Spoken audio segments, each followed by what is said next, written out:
에레미야가 3장 43절에서 45절까지 보겠습니다. 진노로 스스로 가리우시고 우리를 군축하시며 살육하사 긍휼을 베풀지 아니하셨나이다. 주께서 그러므로 스스로 가리우사 기도로 상달치 못하게 하시고 우리를 열방 가운데서 징계와 폐물을 삼으셨으므로 당신은 진노로 울타리를 쳤다. 그리고 당신은 우리를 박해하고 있다. 당신은 죽였다. 당신은 동정하지 않았다. 당신은 구름으로 울타리를 쳤다. 기도는 멀리 했다. 당신은 우리를 쓰레기와 폐기물로 삼았다. 저 열방들 가운데서.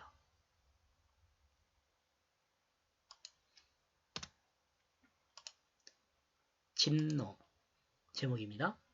당신은 진노로 울타리를 쳤다. 당신은 우리를 박해하고 있다. 당신은 죽였다. 당신은 동정하지 않았다. 당신은 구름으로 울타리를 쳤다. 기도는 멀리 했다. 당신은 우리를 쓰레기와 폐기물로 삼았다. 저 열방들 가운데서.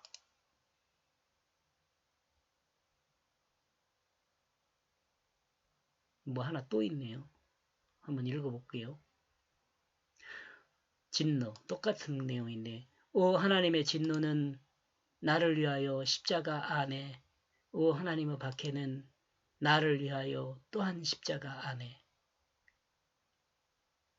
하나님의 동정 없이 나를 위하여 그를 십자가에 못 박으시고 쏟으셨네. 그러므로 덮으시고 그 기도를 멀리 하시니 우리가 이방 가운데 쓰레기와 폐기물이 되었네.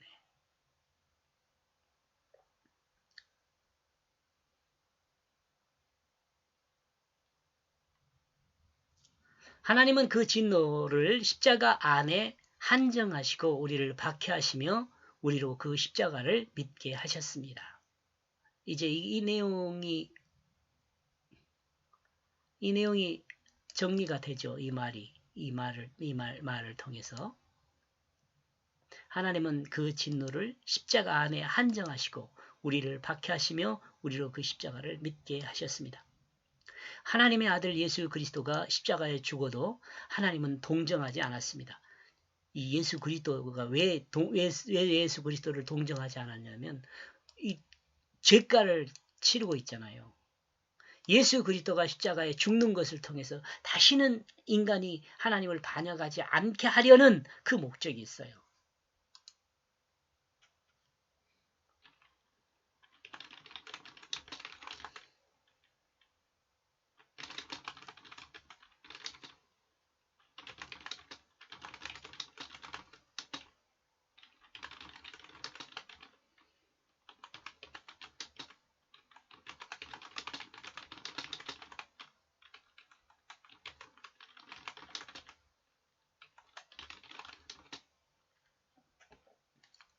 이 죄를 벌하는 것은 다시 죄를 짓지 않게 하려는 목적 때문이라고 했잖아요.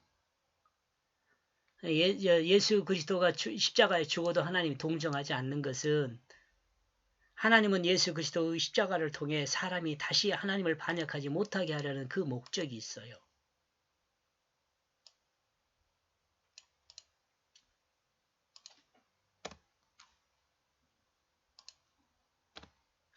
하나님이 믿어 의인으로 세운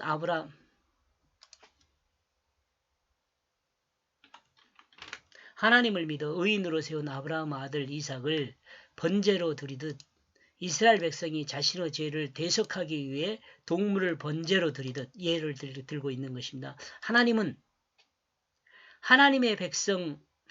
백성의 죄를 대속할 예수 그리스도의 대속의 사역에 그 죽음을 동정하지 않았습니다. 이해가 가죠? 하늘은 구름으로 울타리를 치고 그의 기도를 멀리하여 듣지도 보지도 않으려 하셨습니다. 인간의 반역대에 대한 하나님의 고의이며 온전함입니다. 공의입니다. 공의.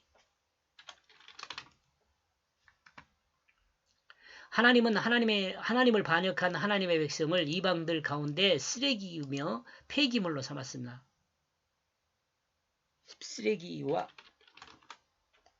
폐기물로 삼았습니다. 하나님은 아무런 가치 없는 것으로 여겼습니다. 여러분, 가치가 왜 없냐면은 이 죄라는 특성이 뭐냐면 거짓이거든요. 거짓이에요. 죄는 특징이 거짓이에요. 거짓은 뭐냐면 있는 것이 아니에요. 없는 것이요. 그건 가치가 없는 거죠. 사실, 진실, 있는 것 이런 것은 가치가 있죠. 왜냐하면 사실이고 진실이고 있는 것이니까. 근데 거짓은 거짓이고 진실이 아니고 없는 것이거든요. 가치 없는 거죠. 참 쉽죠. 하나님의 백성이 하나님을 영화롭게 하지 않는다면 그는 쓰레기이며 폐기물에 불과한 것입니다. 그러나 우리는 생각하면 쓰레기며 폐기물과 같은 우리를 위하여 하나님 아들 예수 그리스도가 대속의 십자가를 감당하셨고 또한 부활로 승리하셨다는 것을 생각해야 합니다.